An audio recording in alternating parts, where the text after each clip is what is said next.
जय श्रीराम मंडळी. आता मी ECR मध्ये आहे आणि मी कालच तुम्हाला बोललेलो आज पेंट मारायचा आहे आपल्याला. मी कालच पेंट बनवून ठेवलेला आणि आता आपण पेंट मारतोय. तर आपल्याला आधी टेप मारून घ्यायचा आहे, पेपर टेप पूर्ण स्विचला, कारण की स्विच खराब होऊ शकतात आणि सगळी स्विच बंद आहे. त्याच्यामुळे आपल्याला ते काम पण एकदम सावकाश करावं लागेल, कारण की चुकून कुठे स्विच चालू होईल, मशिनरी चालू होईल, प्रॉब्लेम होऊ शकतो. तर आपल्याला आधी टेप मारून घ्यायचा आहे.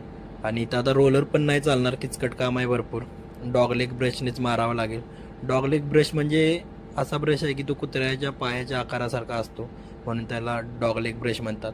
तर त्यानेच आपल्याला मारावं लागणार आता पेंट. आणि आधी हे टेप लावून घेऊया पूर्ण आपण. पूर्ण पॅनल बोर्डला लावायचा आहे हा टेप. त्याच्यानंतरच आपल्याला पेंटिंग करायची आहे, कारण की स्विच आहेत आणि इलेक्ट्रिकल असल्यामुळं आपल्याला थोडी काळजी घ्यावी लागणार आहे. सगळं इलेक्ट्रिक पॉवर चालूच आहे, त्याच्यामुळं काळजी घेऊनच काम करावं लागतं. आणि फायनली आता टेप लावून झाला आहे आणि हे बघताय आता पेंट काल बनवलेला मी आता मारतोय. तुम्हाला मी दाखवतो आता पेंटमध्ये काय फरक आहे का बघा. काल बनवलेला आणि आत्ता जुना पेंट आहे, त्याच्यामध्ये थोडासा फरक दिसतो, नाही तर तसाच बनलेला आहे. आणि आता आपण पूर्ण पेंट मारून घेऊया आधी.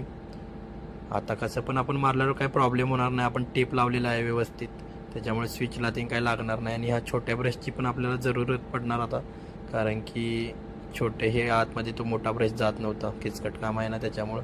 आणि आता साईडला पण मारून घेऊया आता आपण पेंट.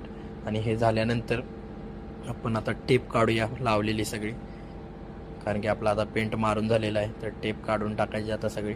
आणि मी तुम्हाला फायनल रिझल्ट दाखवतो आता.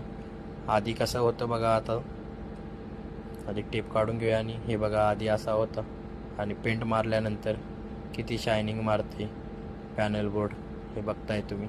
तर मंडळी, व्हिडिओ कसा वाटला नक्की सांगा, शेअर करा, कमेंट करा, लाईक करा आणि फॉलो पण करा जर फॉलो केले नसेल तर. भेटूया नेक्स्ट ब्लॉगमध्ये. जय श्रीराम.